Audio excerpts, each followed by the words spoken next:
এক বৃদ্ধ দাদা একদিন আবর্জনার স্তূপে দুটি অদ্ভুত ঘোড়ার মূর্তি খুঁজে পান, একটি চকচকে সোনার ঘোড়া এবং অন্যটি পুরনো লোহার ঘোড়া। দাদা যখনই সোনার ঘোড়াকে তুলতে যান তখনই এক ধনী পরিবারের ছেলে সেখানে এসে সেটি জোর করে ছিনিয়ে নিয়ে পালিয়ে যায়। নিরুপায় হয়ে দয়ালু দাদা সেই পুরনো লোহার ঘোড়াটিকে নিজের ঘরে নিয়ে আসেন। তিনি অত্যন্ত যত্ন ও ভালোবাসার সাথে ঘোড়াটিকে পরিষ্কার করেন, স্নান করান, খাবার খাওয়ান এবং তার দেখাশোনা করতে থাকেন। অন্যদিকে সেই ধনী ছেলেটি সোনার ঘোড়াটিকে কেবল লোক দেখানোর শোপিস হিসেবে নিজের ঘরে রেখে দেয়। সে সারা দিন বন্ধুদের সাথে পার্টি হুল্লোড়েই ব্যস্ত থাকত, ঘোড়াটির দিকে একটুও খেয়াল রাখত না। কিছুদিন পর হঠাৎ এক রাতে দাদার লোহার ঘোড়াটি উজ্জ্বল আলোয় চকচক করতে শুরু করে। ধীরে ধীরে তার শরীর বড় হতে থাকে এবং দেখতে দেখতে সেটি ডানাওয়ালা এক বিশাল জাদুকরি ঘোড়ায় রূপ নেয়। জাদুকরি ঘোড়াটি দাদাকে তার পিঠে বসিয়ে আকাশের বুকে উড়ে চলে। কিছুক্ষণের মধ্যেই সে দাদাকে এক অদ্ভুত জাদুকরি গ্রামে নিয়ে যায়, যেখানে চারদিকে সোনা, রূপো আর হিরে জহরাত জ্বলজ্বল করছিল। দাদা এই দৃশ্য দেখে খুব খুশি হলেও মনে কোনো লোভ আনলেন না।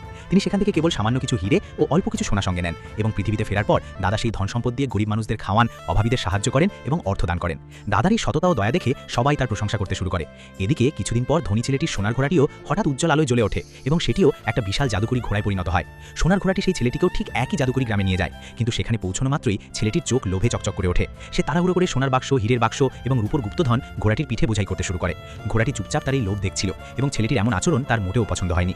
ছেলেটি যখনই পৃথিবীতে ফেরার জন্য প্রস্তুত হয় তখনই জাদুকরি ঘোড়াটি রেগে গিয়ে তাকে পিঠ থেকে ফেলে দেয় এবং একটি পুরনো অন্ধকার নোংরা ঘরের জলের মধ্যে আছড়ে ফেলে। তবে শেষ দৃশ্যে দাদাকে হঠাৎ অঝরে কাঁদতে দেখা যায়, কারণ আপনারা ভিডিওটিতে লাইক এবং সাবস্ক্রাইব করেননি তাই।